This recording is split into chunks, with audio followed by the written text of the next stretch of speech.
तो 2024 में जो है स्पेस से जुड़े हुए जितनी गतिविधियां हैं उसको देखेंगे हम लोग। तो पहला जो है चंद्रयान 4 के बारे में बात किया जा रहा है। समझिए ये है क्या। अभी रिसेंट में जो है कैबिनेट ने कुछ योजनाओं को मंजूरी दी है, ठीक है। तो उसी से संबंधित ये करंट अफेयर्स है कि चंद्रयान 4 मिशन है उसको भी मंजूरी दे दी गई है, ठीक है। और चंद्रयान 4 जो होगा ये टू फेज मिशन होगा। मतलब क्या कि पृथ्वी से जो है हमारी चंद्रयान जाएगा और वहां से कुछ नमूनों को इकट्ठा करेगा और वापस पृथ्वी पे आएगा, ठीक है। हमारा जो चंद्रयान 3 था वो क्या था, उसमें सिर्फ गया था, ठीक है, और फिर पृथ्वी का चक्कर लगा रहा है। उसके अलावा उसका जो लैंडर था, प्रज्ञान लैंडर, वो उतरा था उस धरती पे। लेकिन चंद्रयान 4 जो होगा जाएगा और वापस आएगा भी, ठीक है। और ये जाएगा और आएगा, ये क्यों किया जा रहा है, तो हमारा जो इसरो है उसका एक परियोजना है कि वो 2040 तक जो है चंद्रयान चांद पे जो है मानव को भेजने का प्लान कर रहा है। तो अगर आदमी को भेजना है वहां पे तो हमारे पास ऐसी टेक्नोलॉजी होनी चाहिए जो हम वहां जाए भी और आ भी सकें, ठीक है। कंचन आप म्यूट कर लेंगे प्लीज, ठीक है।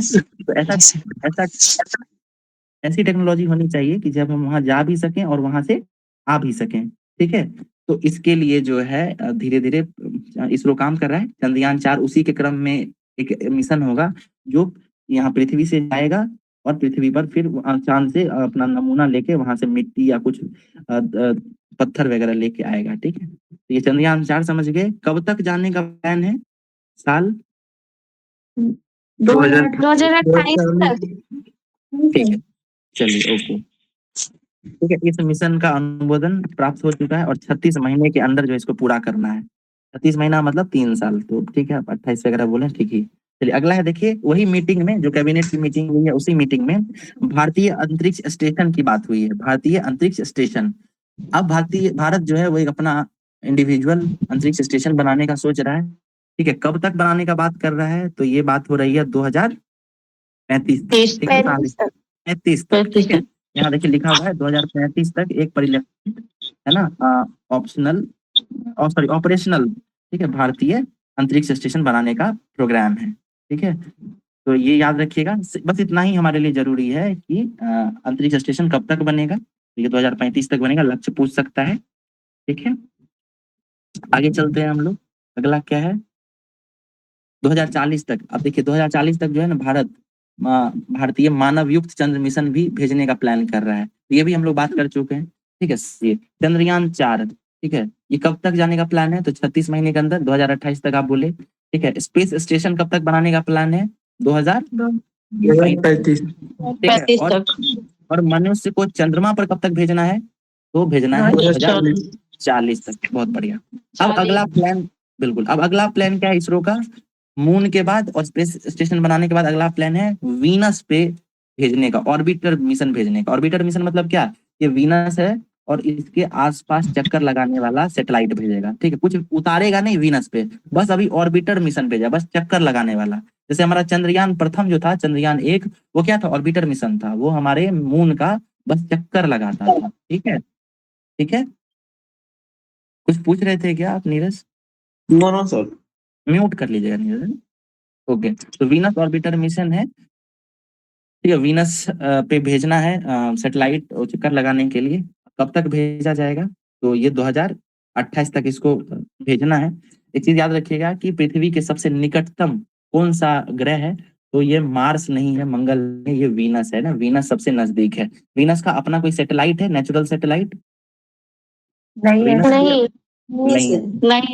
सौर मंडल का सबसे निकटतम बुध है ना सर, और सबसे गर्म बोले तब वीनस होगा। सूर्य के सबसे निकट पृथ्वी के नजदीक तो सबसे निकटतम बुध है, शुक्र ही। ओह अच्छा, पृथ्वी के नजदीक, ओके जी जी मैम, है ना, ओके ठीक है। उसके अलावा चलिए ये बताइए कि हमारा जो सोलर सिस्टम है उसमें सबसे गर्म प्लेनेट कौन सा है, सबसे गर्म? सबसे शुक्र है, शुक्र, वीनस है, मर्क्यूरी है, ओके शुक्र है सर, बिल्कुल शुक्र है सर, आशीष, बिल्कुल है। हाँ मैं शुक्र ही कह रहा हूँ, ठीक है, वही शुक्र है, ओके शुक्र ही है। अच्छा ये हो गया ठीक है, चलिए शुक्र है, ओके। अच्छा ये बताइए तो मर्क्यूरी जो है वो सन के सबसे नजदीक है, लेकिन ये सबसे ज्यादा गर्म नहीं है, सबसे ज्यादा गर्म वीनस है। इसका क्या कारण है? क्योंकि शुक्र के चारों तरफ कार्बन डाइऑक्साइड का जो है ना जी वो एक छल्ला बना Yes, yes. हुआ है उसके वजह से। हाँ जी, है ना, मतलब कि अपना जो वीनस है उसके पास अपना एटमॉस्फेयर है, जो कि एक कंबल की तरह काम करता है, जो जिसमें कार्बन वगैरह भी ज्यादा मात्रा में है। तो एक बार सोलर हीट को अंदर आने तो देता है, अलाउ करता है, बट उसको बाहर नहीं जाने देता, एस्केप होने से बचा लेता है, इसलिए वीनस जो है हमारा वो गर्म होता है। वहीं मर्क्यूरी जो है उसके पास अपना कोई एटमॉस्फेयर नहीं है। ठीक है, बहुत बढ़िया। तो वीनस तक कब तक जाना है? तो वीनस तक 2028 तक भेजना है ऑर्बिटर मिशन, और इसका नाम क्या रखा जाएगा? VOM, VOM, Venus orbiter mission. ठीक है, चलिए अगला देखते हैं। तो जैसे ही वीनस चर्चा में है, तो विश्व में और कौन कौन से देश हैं और कौन कौन सा ऐसा सैटेलाइट या ऐसा मिशन है जो वीनस से जुड़ा हुआ है, वो भी बात कर लेते हैं। पहला जो है वो है मैरिनर 2 मिशन। ठीक है, मैरिनर 2 ये अमेरिका का के द्वारा भेजा गया था 1962 में। 1962 में हम लोग इसको पार ही बना रहे थे, है ना, चर्चा भी शुरू किए थे, और अमेरिका जो है अपना पहला सेटेलाइट जो है वो भेज चुका था। ठीक है, वीनस के लिए, मून भी नहीं, वीनस। समझिए कि पृथ्वी जो है ना, अपना पृथ्वी, इसके सबसे नजदीक कौन सा खगोलीय पिंड है? तो वो मून है। और मून के बाद सबसे नजदीक कौन सा है? तो वीनस है ना, वीनस। तो जो अपना अमेरिका है वो 1959 में उनके नील आर्मस्ट्रॉन्ग वगैरह वहां चले गए थे, मून पे उतर चुके थे, है ना। तो फिर उसके बाद जो है वो मून से आगे सोचना शुरू किया और वीनस तक सोचा, वीनस तक गया। तो वीनस तक कब गया? पहली बार मैरिनर 2 के द्वारा गया, और 1962 में गया। फिर अगला है मैगेलन। ठीक है, मैगेलन। ठीक है, और ये 1989 में गया और नासा के साथ जुड़ा हुआ है, नासा भेजा था ये भी शुक्र से जुड़ा हुआ है। मैगलन कौन थे? मैगलन एक व्यक्ति थे, बताइए क्या इतिहास जुड़ा हुआ ये है इनका? पृथ्वी का चक्कर लगाए थे मैगलन। बिल्कुल, पहले ऐसे व्यक्ति थे जो पृथ्वी का चक्कर लगाने का कोशिश किए थे, है ना। क्या ये पूरा चक्कर लगा लिए थे? नहीं से बिल्कुल, मतलब लगभग लगा लिए थे, लेकिन कुछ देश रह गया था। ठीक है, तो पूरी तरह से चक्कर नहीं लगा पाए, बट लेकिन इनके साथ जो कुछ लोग क्रू में थे उस शिप में, वो उनके जो उनका जर्नी था उसको पूरा किए थे। ठीक है, ये याद रखिए। मैगलन की मृत्यु हो गई थी, बिल्कुल निकट पहुंच गए थे, तभी उनकी मृत्यु हो गई थी। अगला देखिए, वीनस एक्सप्रेस। तो ये नाम से पता है, वीनस। ठीक है, और ये भेजा कौन है? तो यूरोपियन अंतरिक्ष यान के द्वारा गया था, यूरोप भेजा होगा इसको। यूरोप की अंतरिक्ष एजेंसी का क्या नाम है, बताइए? European space agency, USA. बिल्कुल। अगला है दा विंसी। ठीक है, DAVINC, दा विंसी। इसका फुल फॉर्म है deep atmosphere Venus investigation of noble gas chemistry and imagination. तो सिंपल समझिए, नासा के द्वारा क्या है, दा विंसी में जो ये वी है उसे पता चल जा रहा है कि ये वीनस के साथ जुड़ा हुआ है। ठीक है, और 2030 में प्रस्तावित है, सॉरी, ये नासा के द्वारा 2030 में भेजा जाएगा। फिर वेरिटिस है, वेरिटस, वेरिटस। ओके, ठीक है, वेरिटस का फुल फॉर्म क्या है? यह वीनस इमिस, क्या है ये? Emissivity. Emissivity radio science InSAR topography and spectroscopy. एक सेकंड थोड़ा टाइम दीजिए। चलिए, तो नाम हम लोग रिवाइज कर लेते हैं एक बार। एक है मैरिनर, दूसरा है मैगलन, तीसरा है वीनस एक्सप्रेस, चौथा है द विंसी, और तीसरा है वेरिटस। भारत का क्या नाम है? भारत का जो जाने वाला है उसका प्रोग्राम का क्या नाम है? Venus orbiter mission. 2028 तक जाएगा। ठीक है, इसरो के द्वारा भेजा जाएगा। अब अगला समझिए, अगला करंट अफेयर है, अगली पीढ़ी का उपग्रह प्रक्षेपण यान। हम लोग क्या क्या पढ़े थे? PSLV, GSLV, उसके बाद SSLV देखे, तो आप देखिए एक नया आ गया है, इसका नाम क्या है? NGLV। NGLV फॉर्म क्या है? न्यू जनरेशनल या न्यू जनरेशन लॉन्च व्हीकल। ठीक है, देखिए अगर हम लोग उसका बेसिक्स नहीं देख रहे होते तभी अचानक लगता कि मतलब क्या है, कैसे होगा। अब ये सिलसिलेवार तरीके से समझ में आ रहा है, कनेक्ट हो गया है। NGLV है क्या? न्यू जनरेशन लॉन्च व्हीकल है। हम लोग कुछ नया करने के दौर में है। ठीक है, इसरो के LVM-3 प्रक्षेपण यान की वर्तमान नित्य क्षमता, पेलोड कैपेसिटी जो है वो जितनी भी है, उससे जो है ये 3 गुना ज्यादा होगा। मतलब भारत जो है और ज्यादा एक्सप्लोर करने के क्षेत्र में काम कर रहा है, इसीलिए वो क्या लॉन्च कर रहा है? NGLV, मतलब NGLV जो है बना रहा है, विकसित कर रहा है। ठीक है, और NGLV होगा क्या? तो ये पुनः प्रयोज्य रियूजेबल प्रक्षेपण यान होगा, मतलब एक बार जाए और एक बार आए। ठीक है, क्योंकि अब भारत मानव युक्त मिशन भी भेजने का प्लानिंग कर रहा है। पहले क्या करता था भारत? यहाँ से भेजता था और वहीं क्या होता था, वो सेटेलाइट वो आकाश में रह जाता था, वो जो रॉकेट है वहीं पे रह जाता था, पानी में गिर जाता था कहीं समुद्र में, ठीक है। इसीलिए गौर कीजिएगा कि अंतरिक्ष कचरा ये सब कभी चर्चा में द्रौपदी मुर्मू जो है इस पे बात की है। भारत कब तक अंतरिक्ष कचरा मुक्त हो जाएगा, ये कब तक तटस्थ हो जाएगा, उसका साल क्या रखा गया है? 2030 तक। बिल्कुल 2030 बढ़िया। तो उसी के क्रम में आप याद रख सकते हैं कि भारत जो है अब NGLV लॉन्च कर रहा है, ठीक, समझ में आ गया। भारत के पास अभी वर्तमान में क्या क्या है, तो PSLV है, GSLV है, LVM है, SSLV है। LVM मतलब क्या, लॉन्च व्हीकल, ठीक है। LV से लॉन्च व्हीकल, M मतलब मार्क 3, ठीक है, ये समझ में आ गया। आगे देखिए पोलरिस डोन मिशन की बात करते हैं। ये स्पेस एक्स के द्वारा फॉल्कन 9 से जो है कुछ लोग गए हुए थे स्पेस में, ठीक है।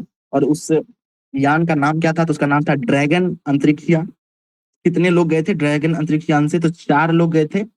4 लोग कौन कौन थे? जेरेड इसाकमैन, स्कॉट पोटिट, सराहा गिलिस और अन्ना मेनन। ये हम लोग अभी रिसेंट करंट अफेयर्स में भी डेली देख ही रहे हैं इन चीजों को, पता होगा आपको। इसके अलावा याद रखिएगा कि इसमें एक व्यक्ति है जिनका नाम है जेरेड इसाकमैन। इन्होंने पहली व्यावसायिक स्पेस वॉक की है। पहली व्यावसायिक स्पेस वॉक मतलब समझिए कि इससे पहले जितने भी लोग स्पेस में गए थे वो किसी ना किसी सरकारी कंपनी की तरफ से, जैसे नासा है या इसरो है, ये सब क्या गवर्नमेंटल कंपनी है। लेकिन पहली बार जो है ये पोलरिस डॉन मिशन फाल्कन 9 से गई हैं और इनको स्पेस वॉक करने के लिए दिया गया है, अंतरिक्ष में घूमने दिया गया है, ठीक है। तो ये नाम पूछा जा सकता है, कौन है ये पहली व्यक्ति, जिनका नाम है जेरेड साकमैन। अंतरिक्ष में जाने वाले पहले व्यक्ति का नाम क्या है बताइए तो, और किस देश के थे वो पहले व्यक्ति? यूरी नहीं नहीं नहीं, Yuri Yuri Yuri Gagarin. Gagarin है ना, यूरी गागरिन यूरी थे वो। गागरिन। बिल्कुल। जी, नील आर्मस्ट्रांग जो है वो मून पे गए चंद्रमा पे। मून पे गए थे। है ना, याद है जी। और यहाँ पे जेरेड साकमैन का नाम याद रखिए, ये पहली प्राइवेट व्यक्ति है ना, व्यवसायी के जो स्पेस वॉक की हैं, ठीक है। चलिए आगे देखते हैं। पोलरिस क्या है, पोलरिस जो नाम लिया गया है तो ये समझिए कि एक तारामंडल है, ठीक है, कॉन्स्टलेशन है, ठीक है। तो पोलरिस पूछा जा सकता है। उसके बाद इशारा गिल जो है ये वायलिन पे स्टार वॉर्स एक मूवी है हॉलीवुड की, उसका थीम बजाई थी वायलिन पे। ये सब एक्स्ट्रा है, नहीं भी याद रखेंगे तो चलेगा। चलिए अगला देखिए क्या है, ISS हेतु संयुक्त एक्सियोम स्पेस इसरो मिशन, समझिए। इंटरनेशनल स्पेस स्टेशन, ISS मतलब इंटरनेशनल स्पेस स्टेशन। इसके लिए एक्सियोम है ना, एक्सियोम कहाँ का है, ये अमेरिका का है, एक्सियोम स्पेस, ठीक है। ये कंपनी है एक्सियोम स्पेस, और उसके साथ इसरो का जो है एक गठबंधन हुआ, और ये दोनों जो है मिल के अंतरिक्ष स्टेशन जा रहा था। दो भारतीय। बिल्कुल, तो उसमें एक 2 भारतीयों को चयनित किया है, मतलब ले तो एक ही व्यक्ति को जाएगा, दूसरे व्यक्ति को जो है बैकअप के लिए रखा गया है कि अगर इनको कोई समस्या होती है तो इनको दूसरे को ले जाया जाएगा, ठीक है। तो समझिए, समझ में आ गया एक्सियोम मिशन क्या है, नासा के साथ जुड़ा हुआ है, ठीक है। और ग्रुप कैप्टन शुभांशु शुक्ला इसके लिए चयनित है, प्राइम जो पायलट ये रहेंगे, और बैकअप के लिए किनको रखा गया है, तो प्रस्थान बालकृष्णन नायर को रखा गया है, ठीक है। इसके अलावा ये भी याद रखिएगा कि ये दोनों व्यक्ति हैं वो भारत के द्वारा जो एक गगनयान मिशन भेजा जाएगा 2024 में, मतलब अभी 2024 नहीं, अभी रिसेंट में 2025-26 में जब भी भेजा जाए, तो उसके लिए 4 व्यक्तियों को चयनित किया गया है। इनका भी नाम याद रखिएगा। पहले व्यक्ति कौन है, प्रशांत बालकृष्णन, अजीत कृष्णन, अंगद प्रताप और शुभांशु शुक्ला। इसमें से शुभांशु शुक्ला और प्रशांत बालकृष्णन नायर ये एक्सियोम 4 मिशन के द्वारा अंतरिक्ष स्टेशन जाने वाले हैं, ठीक है, ये याद रखिएगा। अगला देखिए, अगला है मिशन रूमी। अभी हम लोग रूमी की बात भी कर रहे थे, ये है क्या, तो ये रूमी जो है ये भारत द्वारा विश्व में पहली बार एक पुनः प्रयोज्य hybrid rocket, reusable hybrid rocket का एक मोबाइल लॉन्चर द्वारा प्रक्षेपण किया गया। मतलब ये है क्या, तो ये रियूजेबल हाइब्रिड रॉकेट है, ये रॉकेट है, रियूजेबल रॉकेट है। इसको किस मिशन के तहत बनाया गया है, तो मिशन रूमी के द्वारा बनाया गया है। कहाँ से लॉन्च किया गया है इसको, तो इसको तमिलनाडु के तटीय गांव थिरुविंदथाई के से जो है इसको लॉन्च किया गया है, ठीक है, थिरुविंदथाई। रूमी 1 ये पुनः प्रयोज्य हाइब्रिड रॉकेट है, ठीक है। इसके अलावा ये करेगा क्या, ये समझिए। रूमी 1 रॉकेट जो है ये जो है 3 क्यूब उपग्रहों, मतलब छोटे छोटे 3 उपग्रहों के अलावा 50 पीको उपग्रहों को जो है साथ में ले गया था, ठीक है। और जब लेके गया तो वहीं छोड़ दिया है उस सब सैटेलाइट को, ठीक है। और वो सैटेलाइट्स क्या काम करेंगी, तो वो ग्लोबल वार्मिंग, इसके अलावा जलवायु परिवर्तन, इन सब क्षेत्रों में डेटा एकत्र करने का काम करेंगी। तो रूमी 1 समझ में आ गया। रूमी 1 क्या है, या रूमी क्या है, वो रियूजेबल हाइब्रिड रॉकेट है। जब ये गया तो अपने साथ कुछ सैटेलाइट्स को लेकर गया, ठीक है। और वो सैटेलाइट जब वहीं रह गई तो काम क्या करेंगी, ग्लोबल वार्मिंग और जलवायु परिवर्तन के अनुसंधान पर काम करेंगी। ठीक है, रूमी मिशन समझ में आ गया आप लोगों को। ठीक है, आगे चलते हैं। ये सब वही सब है, रूमी के बारे में ही बताया गया है, इसमें कुछ विशेष नहीं है। ये समझ लीजिए कि रूमी जो है ये बनाया किसके द्वारा गया है, ये इसरो के द्वारा बनाया गया है, बताइए तो। इसरो के द्वारा बना है रूमी? नहीं, इसरो के द्वारा नहीं बना है। इसरो के द्वारा जो बना है वो आगे मिलेगा।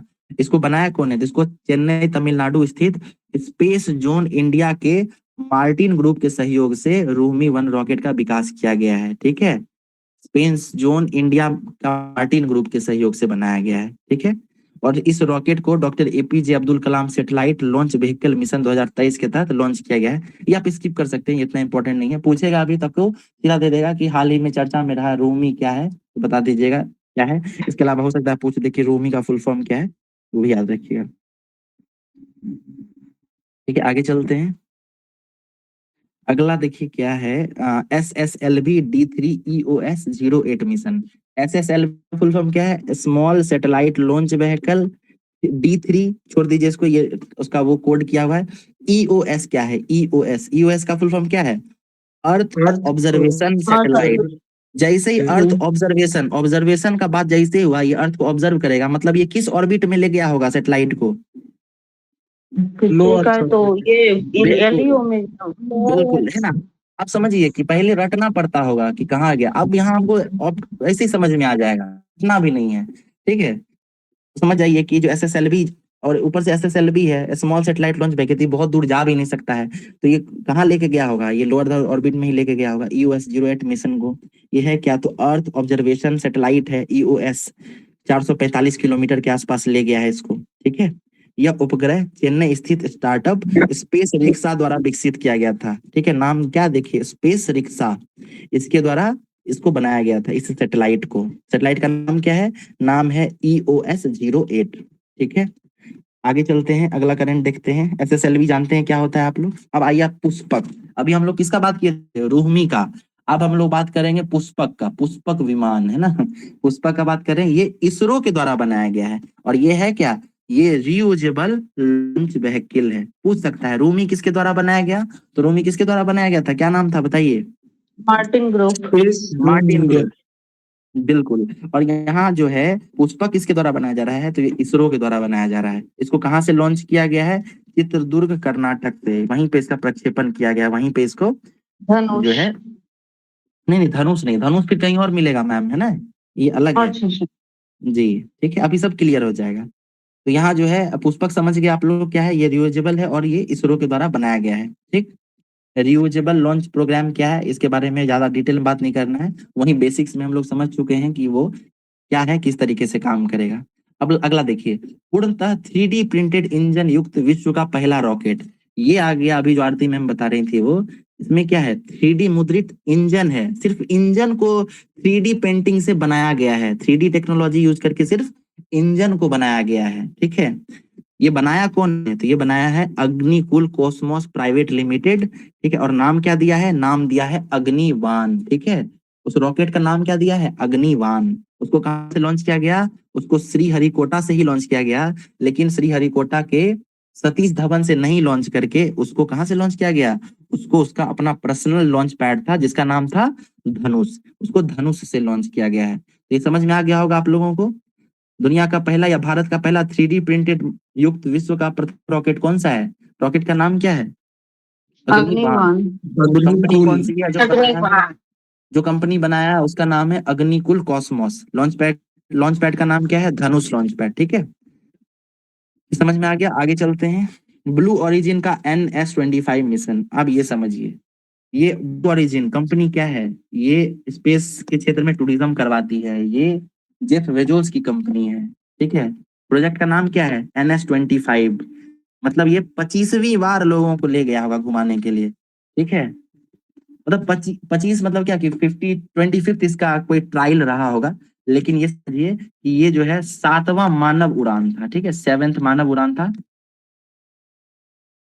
इसको भूल भी सकते हैं, उतना इंपॉर्टेंट नहीं है। इंपॉर्टेंट क्या है, ये जो NS-25 है, 25 मिशन, इसके द्वारा ये कुल मिलाकर 6 अंतरिक्ष यात्रियों को ले गया था, जिसमें से एक भारत के उद्यमी भी गए थे। इनका नाम क्या है, इनका नाम है गोपी थोटाकुरा, ये नाम याद रखिएगा, गोपी थोटाकुरा का। गोपी थोटाकुरा जो है भारत के पहले नागरिक अंतरिक्ष पायलट है, नागरिक सिविलियन है।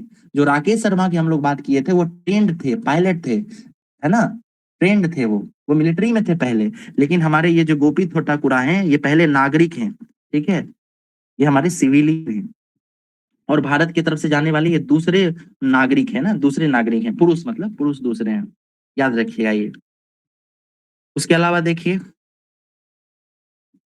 ब्लू ओरिजिन के बारे में बात कर चुके हैं। अगला देखिए भारत का द्वितीय अंतरिक्ष पोर्ट। पहला अंतरिक्ष पोर्ट कहाँ था, कहाँ से सैटेलाइट भेजा जाता है अभी वर्तमान में, एक ही है, कहाँ है वो, सतीश धवन श्रीहरिकोटा। श्रीहरिकोटा। बिल्कुल, और भारत जो है वहीं से भेजता है, उसका लोड भी बहुत ज्यादा है, तो इसी वजह से दूसरा बनाया जा रहा है। कहाँ पे, कुलशेखरापट्टिनम तमिलनाडु में। पूछ सकता है आपको नाम, कुलशेखरापट्टिनम, या भारत का दूसरा अंतरिक्ष पोर्ट कहाँ बन रहा है, तो ये बन रहा है कुलशेखरापट्टिनम में, तमिलनाडु के द्वारा इसको डेवलप किया जा रहा है, मतलब तमिलनाडु राज्य में है। और जिला कौन सा है, तो थुथुकुडी है, ठीक है, थुथुकुडी। कुलशेखरापट्टिनम का नाम जरूर याद रखिएगा, ठीक है। पहला जो पोर्ट था उसका नाम आप लोग को पता ही है, सतीश धवन स्पेस सेंटर में है ये। अगला करंट हम लोग देखते हैं क्या है ये, हाँ ओके, 2025 सॉरी 2005 EX-296 क्षुद्र ग्रह मतलब क्या होता है, एस्ट्रॉइड्स, ठीक है। एस्ट्रॉइड्स जो कहाँ पाए जाते हैं, मार्स और जुपिटर के बीच में, इन दोनों ऑर्बिट के बीच में पाए जाते हैं। अब वहां पे जो है एक नया क्षुद्र ग्रह मिला, छोटा ग्रह मिला, और उसका जो है नामकरण किया गया है, नाम बदला गया है। और ये नाम जो है एक भारतीय प्रोफेसर हैं जयंत मूर्ति, इनके नाम पे रखा गया है, बस यही न्यूज है, ठीक है। प्रोफेसर जयंत मूर्ति के नाम पे रखा गया है, ठीक है। पहले इसका नाम क्या था, इसका नाम था 2005 EX-296, 2005 में खोजा गया था, इसलिए ऐसा नाम इसका रखा गया। लेकिन वर्तमान में इसका नाम चेंज करके क्या कर दिया गया है, 215884 जयंत मूर्ति। जयंत मूर्ति कौन है, तो ये जो है एक प्रोफेसर रहे हैं, ठीक है, भारतीय मूल के। अगला देखिए शिव शक्ति पॉइंट चर्चा में रहा है, क्यों रहा है चर्चा में, तो चंद्रयान का जो लैंडर था, प्रज्ञान लैंडर, वो जहाँ पे उतरा, ठीक है, प्रज्ञान लैंडर का नाम प्रज्ञान ही था ना, रोवर का नाम क्या था, विक्रम था sir, Vikram, sorry Vikram lander था ना, विक्रम। ज्ञान रोवर था, exactly, है ना? अरे हम गलत बोले तो आप उसको करेक्ट किया कीजिए, ठीक है। ओके, तो यहाँ देखिए जहाँ पे उतरा ना उसको शिव शक्ति पॉइंट नाम दिया गया। अब हाल में क्या हुआ, भारत मोदी जी तो ये नाम दे दिए शिव शक्ति पॉइंट, लेकिन अब स्पेस में या चांद पे कुछ हो रहा तो पूरी दुनिया को भी तो वो बात माननी पड़ेगी ना। तो इंटरनेशनल यूनिट्स जो है, जो इसका मानकीकरण करता है, उन्होंने भी जो है उस पॉइंट को जहाँ पे चंद्रयान 3 का लैंडर उतरा था, उसको शिव शक्ति पॉइंट के नाम से दे दिया है ना। प्लानेटरी सिस्टम नोमेनक्लेचर जो है अंतरराष्ट्रीय खगोलीय संघ, उन्होंने भी ये मान लिया है कि उस जगह का नाम शिव शक्ति पॉइंट होगा, ठीक है। उसका नाम क्या है, स्टेट्यू शिव शक्ति। आगे देखते हैं अगला क्या है, विक्रम-1 का चरण 2 का परीक्षण। अब देखिए विक्रम-1 क्या है, ये 2022 में बहुत चर्चा में रहा था। ये भारत का पहला जो है किसी प्राइवेट कंपनी के द्वारा भेजा गया रॉकेट था, ठीक है, या पहला सैटेलाइट था, ठीक, पहला था वो, इसलिए उस समय वो चर्चा में था। कौन सी कंपनी भेजी थी, स्काई रूट एरोस्पेस भेजी थी। अब इसका चरण 2 का भी जो है सफल परीक्षण कर लिया गया है, यही इसकी चर्चा में है।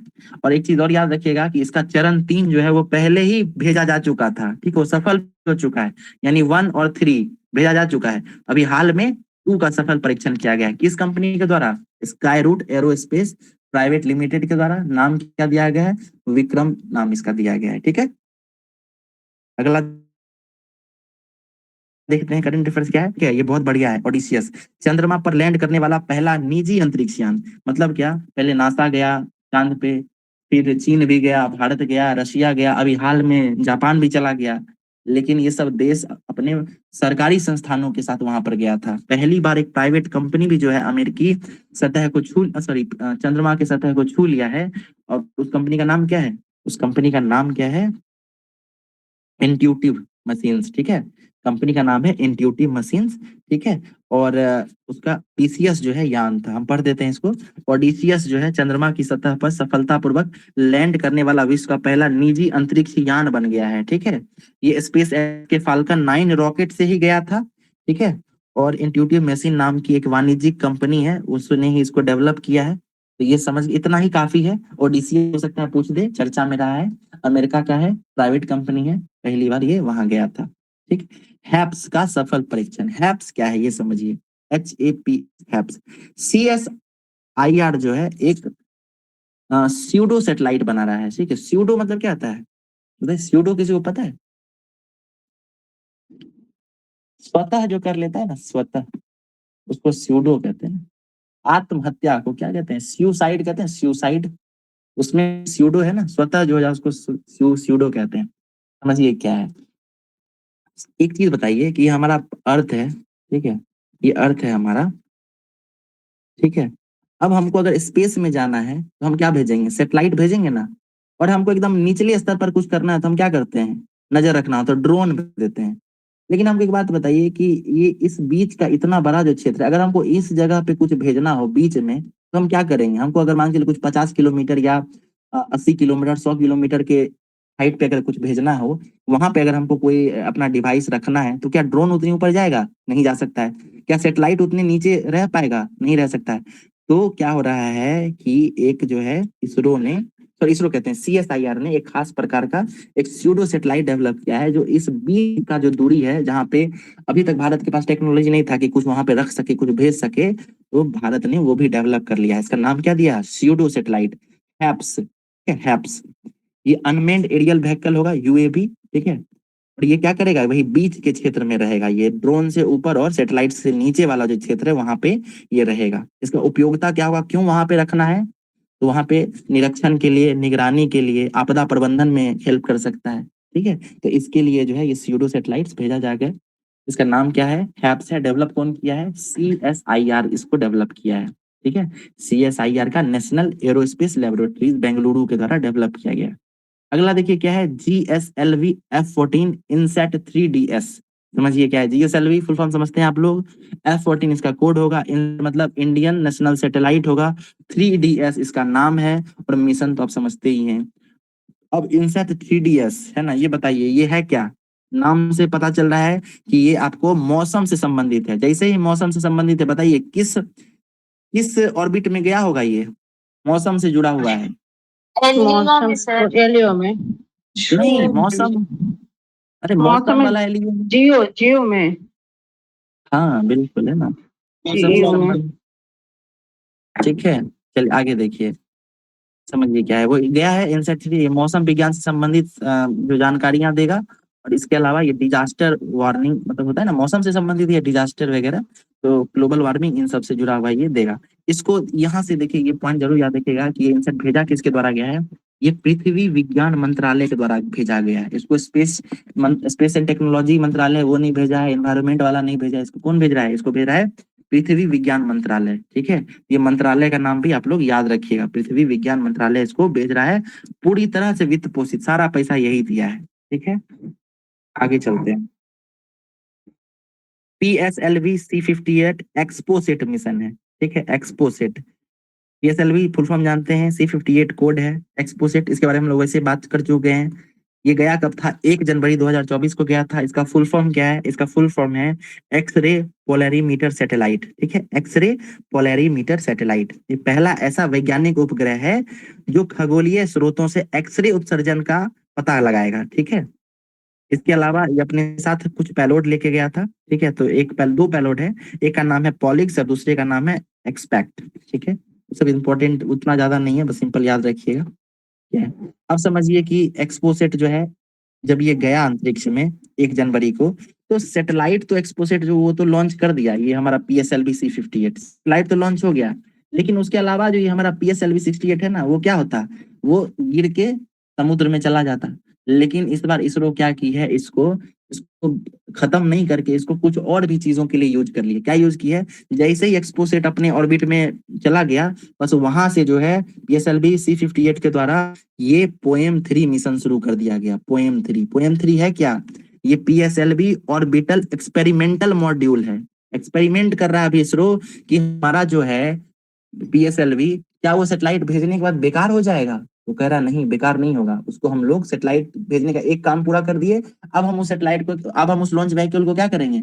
उसको हम पृथ्वी का चक्कर लगवाएंगे, और चक्कर लगाने के क्रम में हम उसका यूज कर लेंगे कुछ ना कुछ, ठीक है। तो यही हमारा पोएम मिशन है। आपसे पूछे पोएम मिशन किसके द्वारा गया था? PSLV C58 के द्वारा। एक्सपोसेट किसके द्वारा गया था? अरे उसी से जाएगा ना, उसी रॉकेट से। ये भी PSLV C58 से ही गया था। ठीक है, ये दोनों क्या है, एक तो ऑर्बिटल मिशन है, मतलब ये बस पृथ्वी का चक्कर लगाएगा, और अभी एक्सपेरिमेंटल दौर में गुजर रहा है। और एक्सपोसेट क्या करेगा, तो ये एक्सरे पोलरीमीटर है, एक्सरे इमिशन का पता लगाएगा। ठीक है, समझने में कोई दिक्कत? अगला देखिए, नासा का साइकी मिशन। ठीक है, नासा का साइकी मिशन, ये क्या है, देखिए फाल्कन 9 के हैवी रॉकेट के साथ जो है इसको भेजा गया। साइकी मिशन क्या करेगा, देखिए एक क्षुद्र ग्रह है, एक एस्ट्रॉइड है, जिस पे नासा जो है अपना एक सैटेलाइट भेजा है, ठीक है, रॉकेट के सहारे से। वो वहां जाएगा उस क्षुद्र ग्रह पे, यानी वो मंगल और जुपिटर के ऑर्बिट के बीच में जाएगा, और वहां पे जो क्षुद्र ग्रह है उसके इसको टच करेगा, और वहां से जो है उस क्षुद्र ग्रह से कुछ सामान इकट्ठा करके भारत, मतलब यहाँ लाएगा, पृथ्वी पे लाएगा, ताकि यहाँ के वैज्ञानिक उस पे संशोधन कर, मतलब एक्सपेरिमेंट कर सके। ठीक है, तो यही है साइकी मिशन। कहाँ जा रहा है, एक क्षुद्र ग्रह पे जा रहा है। ठीक है, ये साइकी जरूर नाम याद रखिएगा, साइकी क्षुद्र ग्रह का नाम भी है। ठीक है, वहीं जा रहा है ये।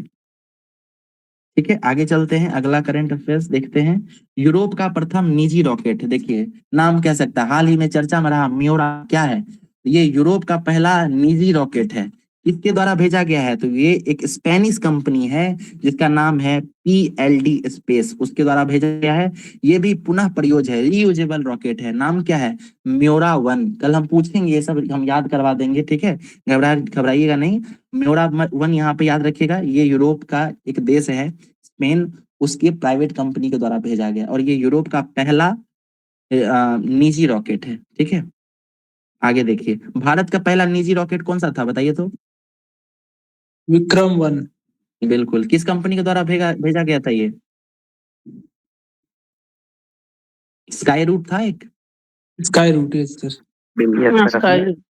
जी, म्योरा 1 याद हो गया। ठीक है, यूरोप का है। अब आइए PSLV C57, कुछ नहीं, आदित्य L1 मिशन के बारे में है, ये पिछले साल ही था चर्चा में। ठीक है, इसके बारे में आप लोग जानते ही हैं, L1 का मतलब लैग्रेंज 1 होता है। ये गया कैसे था, तो PSLV C58 के द्वारा गया था। ठीक है, 2 सितंबर 2023 को भेजा गया था श्रीहरिकोटा के श्री सतीश धवन अंतरिक्ष स्टेशन से। ठीक है, L1 का मतलब लैग्रेंज पॉइंट होता है। ये भारत का पहला सौर मिशन है। ठीक है, 6 जनवरी को जो है L1 अपनी जहाँ मतलब आदित्य जो है वो अपने पॉइंट जहां उसको पहुंचना था वहां पहुंच गया। कब पहुंचा, 6 जनवरी को। ठीक है, और वहां से जो है ये सूर्य का चक्कर लगाना शुरू करेगा। ठीक है, सूर्य का चक्कर लगाएगा। अब आपसे पूछेगा कि कितनी दूरी पर है, तो वो पृथ्वी से इसकी दूरी कितनी है, 1.5 मिलियन किलोमीटर है। ठीक है, आदित्य L1 यान जो है पृथ्वी लगभग 1.5 मिलियन किलोमीटर दूर है। ये सवाल एक बार पूछा भी जा चुका है, आप लोग यहाँ याद रखिएगा। ठीक है, अब L1, एल से जो लैग्रेंज शब्द है, वो लैग्रेंज थे कौन, तो ये इटालियन फ्रेंच एक गणितज्ञ थे जिनका पूरा नाम क्या था, Joseph Louis Lagrange. Lagrange point होता क्या है, ये एक ऐसा पॉइंट है जहाँ पे सन का और पृथ्वी का दोनों का ग्रेविटेशन बिल्कुल बराबर बराबर काम करता है। और इस जगह पे जब कोई सैटेलाइट रखा जाता है तो इसको उतना ही मात्रा में पृथ्वी भी खींचती है, और उतना ही फोर्स से हमारा सन भी खींचता है। इस वजह से ये एकदम बीच में स्थिर रहता है, कम से कम फ्यूल के साथ भी ये एक जगह पे स्थिर रह पाता है। इसीलिए इस पॉइंट को लैग्रेंज पॉइंट दिए हैं। कुल मिलाकर सूर्य के आसपास कितने लैग्रेंज पॉइंट हैं, बताइए कितने लैग्रेंज पॉइंट, 5 हैं। L1 पे हमारा आदित्य गया हुआ है। ठीक है, चलिए, और आदित्य L1 के साथ 7 पेलोड्स भी गए हुए थे, तो उतना याद कर सकते हैं तो कर सकते हैं, याद कर लीजिएगा, बस बहुत ज्यादा इंपॉर्टेंट नहीं है। पापा पेलोड है एक, ठीक है, PAPA, ये कुछ खोज किया है इसलिए चर्चा में रहा था। ठीक है, क्या खोजा था ये समझिए, पहली बार जो है सोलर मास इजेक्शन हुआ है, मतलब क्या, सूर्य के ऊपर भी तूफान आता है। सूर्य जो है दरअसल क्या है, वो हाइड्रोजन और हीलियम, वही जो आग लगा हुआ है, तो कई बार वहां पे तूफान आता है, और बहुत तेजी से जो भी जो गैसेज हैं वो सूर्य से निकल के बाहर की तरफ आउटर स्पेस में निकलती हैं। उसी को सोलर मास इजेक्शन कहते हैं। उसका प्रभाव कभी कभी पृथ्वी पर भी पड़ता है। आप अरोरा और वो पढ़े होंगे ना, ऑस्ट्रेलिस, अरोरा ऑस्ट्रेलिस और अरोरा बोरियोलिस, है ना, तो जो आकाश जो चमकता हुआ दिखता है अलग अलग कलरों का, वो क्यों दिखता है, उसका यही कारण है। ये सोलर मास एजेक्शन जब होता है तो वो पृथ्वी के वायुमंडल का जो आयन है, वो आयन उस मास इजेक्शन का जो गैसेज है उसके साथ टकराता है, कहीं ना कहीं उसमें कुछ रिएक्शन होता है, और उस अलग अलग कलर का वो दिखता है ना। तो ये पोलर पे दिखता है। नॉर्थर्न पोल पर जब दिखता है तो उसको क्या कहते हैं, अरोरा बोरियोलिस। बोरियोलिस। और जब ये नीचे की तरफ साउथर्न पोल पे जब दिखता है ये अरोरा ऑस्ट्रेलिस हो जाता है। ऑस्ट्रेलिया साउथ में है तो ऑस्ट्रेलियस याद रखिएगा, ठीक है। नवमित्र डिवाइस क्या है ये समझिए। ये इसरो के द्वारा डिवाइस ये डेवलप किया गया है। और नवमित्र काम क्या करेगा, तो जो तटीय क्षेत्र में जो भी नाविक जो है मछली करने के लिए जाते हैं, तो कई बार क्या होता है कि वो उनका रास्ता भूल जाते हैं, नेविगेशन को नहीं मिल पाता सही तरीके से। तो ये डिवाइस जो है उनको हेल्प करेगा। इससे वो टू वे जो है बात भी कर सकते हैं ना, टू वे इंटरेक्शन हो सकता है। एक तरफ से अगर कहीं से उनको जानकारी चाहिए, मदद चाहिए, तो इधर से भी उसको कोई बोलेगा और उधर से वो जो नाविक होंगे वो भी बोल सकेंगे। इस समुद्री यात्राओं के दौरान मछुआरों को जो है दिक्कत होती है, उसके लिए बनाया गया है। नाम क्या है? नवमित्र डिवाइस इसका नाम है, नवमित्र। ठीक है, आगे चलते हैं। लूना 25 मिशन, ये क्या है? रूस का चंद्र लैंडर है। याद रखिएगा, रूस जो है 47 वर्षों के बाद फिर से कोई मून मिशन भेजा था। ठीक है, इससे पहले 1976 में लूना 24 गया था। अब समझिए कि 47 साल बाद ये भेज रहा है रूस। ठीक है, नाम क्या रखा था? लूना 25। लेकिन ये मिशन फेल हो गया, नष्ट हो गया, नहीं जा सका, ये रास्ते में ही खत्म हो गया। मतलब वो उसको जो सॉफ्ट लैंडिंग होनी चाहिए मून पे, वो सॉफ्ट लैंडिंग नहीं होकर धप से गिरा और वो खत्म हो गया। इसको भेजा कौन है? इसको रोस्कोसमोस रसिया के द्वारा भेजा गया है। नाम क्या है? लूना 25। चंद्रयान 3 की सफल लैंडिंग, चंद्रयान 3 पढ़ चुके हैं। ये गया किससे था? LVM M3 M4 से गया हुआ था। ठीक है, श्रीहरिकोटा से गया था, सती धवन से। इसमें 3 चीजें थी, क्या था? एक तो पहले प्रोपल्सन मॉड्यूल था, दूसरा लैंडर मॉड्यूल था। ठीक है, लैंडर का नाम क्या था? विक्रम लैंडर। रोवर का नाम प्रज्ञान, और एक था प्रज्ञान। प्रोपल्सन। बिल्कुल, है ना, ये 3 चीजें गई हुई थी। चंद्रमा की सतह पे सॉफ्ट लैंडिंग हुई। भारत जो है विश्व का चौथा ऐसा देश है जो चंद्रमा की सतह पर उतरा, टच किया उसको। साउदर्न पोल पर पहुंचने वाला पहला देश था, है कि नहीं? 5वां देश कौन है जो साउदर्न मतलब जो चांद पे गया है? चाइना। जापान। जापान है, बिल्कुल, है ना, जापान। और याद रखिए, जहां पे हमारा लैंडर उतरा था उस पॉइंट का नाम क्या रखा गया है? शिव शक्ति पॉइंट। इसके अलावा जहां पे चंद्रयान मिशन 2 फेल किया था, जिस जगह पे उसका पदचिन्ह रहा था, उसको तिरंगा पॉइंट कहा गया है। ठीक है, 4 प्रकार का पेलोड गया था, जस्ता, लिप्सा, और क्या क्या था? 2 और था भाई, एपेक्स और रंभा। ठीक है, तो ये 4 जो है गया हुआ है। इसके अलावा 2 और इल्सा वगैरह भी था। टोटल कितना पेलोड था, किन्हीं को याद आ रहा है क्या? 6 पेलोड था क्या? है ना, चंद्रयान के साथ 6 पेलोड्स गए हुए थे। जी सर, 6 बिल्कुल, है ना, 6, है ना। तो ये देखिए, जो लिप्सा था वो क्या किया है, तो वहाँ सल्फर का पता लगाया है। सिर्फ सल्फर ही नहीं, इसके अलावा और क्या क्या पता लगाया है? तो सल्फर के अलावा aluminium, calcium, iron, chromium, titanium, manganese, silicon, oxygen, इन सब का पता लगाया है। एपेक्स क्या किया है? एपेक्स, तो ये वहां पे एक्सरे, यानी वहां पे जो रेडियो वेव्स होंगे या एक्सरेज होंगे उसका वो पता करेगा। उसके अलावा रंभा, वो भी गया हुआ है। ठीक है, ये सब है, सिंपल समझ सकते हैं और खास कुछ नहीं है। अगला देखिए, शनि सर्वाधिक उपग्रह वाला राज्य। एक दिन जो है जिज्ञासा जी के द्वारा ये सवाल भी किया गया था, तो देखिए करंट अफेयर्स में मिल गया है। शनि ग्रह जो है अब उसके वर्तमान में सबसे ज्यादा उपग्रह हो गए हैं। ये कुल मिलाकर अब 146 उपग्रह, और इसको जो है इंटरनेशनल यूनियन ने भी मान्यता दे दी है। तो अब सबसे ज्यादा उपग्रह वाला ग्रह कौन सा है? ये शनि है। दूसरे नंबर पे अपना बृहस्पति है 95 ग्रह, और यूरेनस है अपना 28 ग्रह। पृथ्वी के पास एक ही है जिसको मून कहते हैं। मंगल के 2 हैं, क्या क्या नाम है बताइए? फोबोस और डिमोस। शनि का सबसे पॉपुलर जो उपग्रह है उसका क्या नाम है? टाइटन। टाइटन। बढ़िया। टाइटन। चलिए, तो शनि शनि के बारे में मुझे आप समझ चुके हैं। ठीक है, इसको मान्यता दे दी गई है। सबसे ज्यादा उपग्रह हो गए हैं, कुल मिलाकर अब 146 हो गए हैं। पहले 83 था, 83 में 63 और जोड़ दिया गया है, तो अब 146 का मतलब बहुत ज्यादा हो गया है। शनि दूसरे नंबर पर बृहस्पति है। ठीक है, टाइटन जो है वो सबसे बड़ा उपग्रह है शनि का, और बहुत पॉपुलर भी है। गनीमेड बृहस्पति का उपग्रह है। ठीक, और ये हमारे सौरमंडल का दूसरा सबसे बड़ा उपग्रह भी है, ये भी याद रखिएगा। गैनीमेड भी चर्चा में रहता है।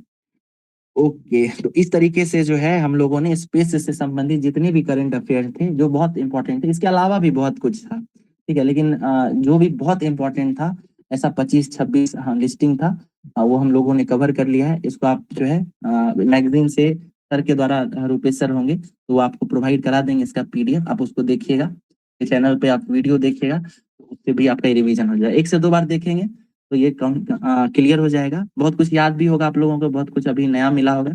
इसके अलावा अभी जो हम लोग पढ़े उसको हमने बेसिक के साथ कनेक्ट करके देखा है, तो ये लंबा चलेगा, है ना। कंफ्यूजन नहीं करेगा कभी भी, ठीक है।